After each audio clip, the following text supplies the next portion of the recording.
Baik, Assalamualaikum warahmatullahi wabarakatuh. Perkenalkan, nama saya Husni Mubarak dengan NIM A321200087.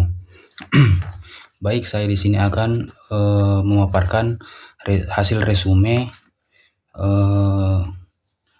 mata kuliah kriminologi dengan dosen pengampu dengan izin tersebut namanya Bapak Dr. Hastin SPD MPD sebagai dosen pengampu mata kuliah kriminologi. Baik, langsung saja.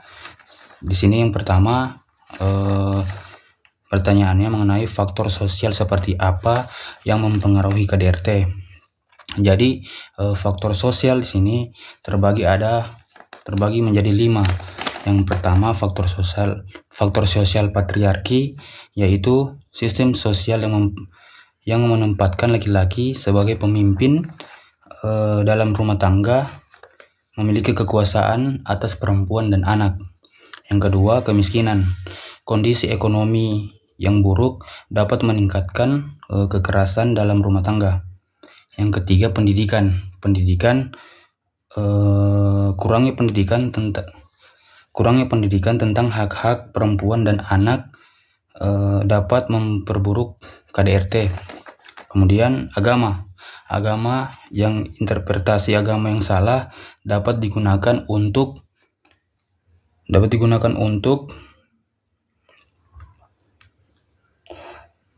membenarkan KDRT. Dan yang keempat, yang terakhir,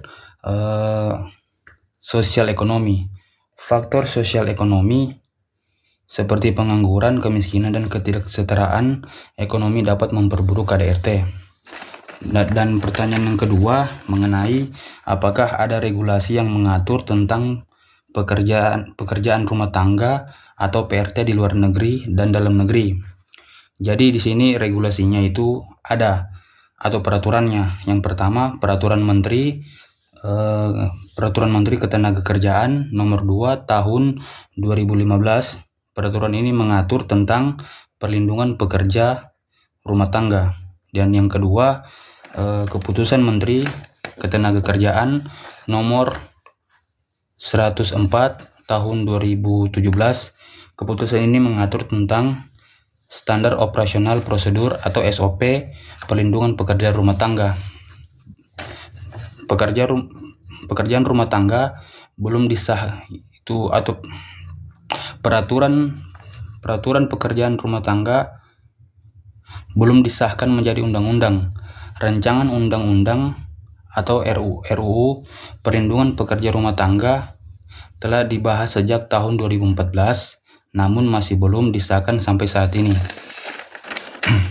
Kemudian untuk pertanyaan yang ketiga mengenai bagaimana dinamika dalam rumah tangga dapat mempengaruhi kecenderungan individu terlibat dalam kejahatan. Jadi faktor-faktor yang mempengaruhi, yang pertama, pengaruh orang tua. Orang tua yang memiliki perilaku jahat atau agresif dapat mempengaruhi anak-anak mereka untuk melakukan hal yang sama. Yang kedua, ketergantungan pada alkohol atau narkoba dapat memicu perilaku agresif atau kejahatan dalam rumah tangga.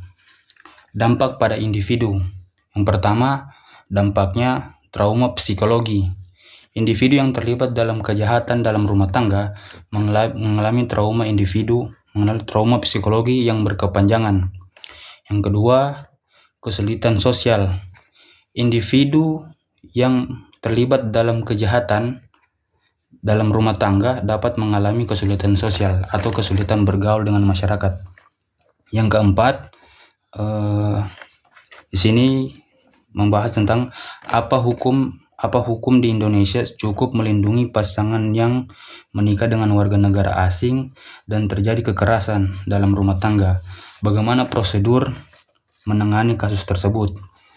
Jika mengalami KDRT dalam pasangan di luar negeri, berikut beberapa langkah-langkahnya yang dapat diambil untuk mengatur atau untuk melaporkan kejahatan tersebut. Yang pertama, menghubungi kedutaan besar Indonesia di negara tempat Anda berada untuk meminta meminta perlindungan. Yang kedua, laporkan ke pihak yang berwenang di negara setempat, seperti polisi dan organisasi perlindungan perempuan.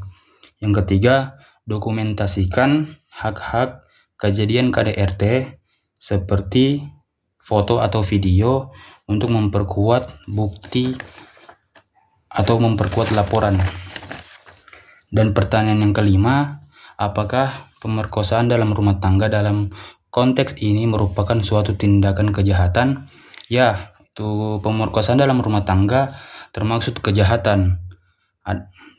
Pemerkosaan adalah tindakan kekerasan seksual yang tidak diinginkan dan dapat terjadi dalam beberapa konteks termasuk dalam rumah tangga. Di Indonesia, pemerkosaan dalam rumah tangga ini diatur dalam Undang-Undang Nomor 31 Tahun 1999 tentang pemberantasan tindak pidana kekerasan dalam rumah tangga. Dan yang terakhir, bagaimana faktor psikologi mempengaruhi KDRT sehingga menyebabkan kejahatan. Jadi faktor psikologi yang mempengaruhi KDRT ini terbagi menjadi 4. Yang pertama, trauma masa lalu. Trauma masa lalu ini individu yang mengalami trauma masa lalu seperti kekerasan atau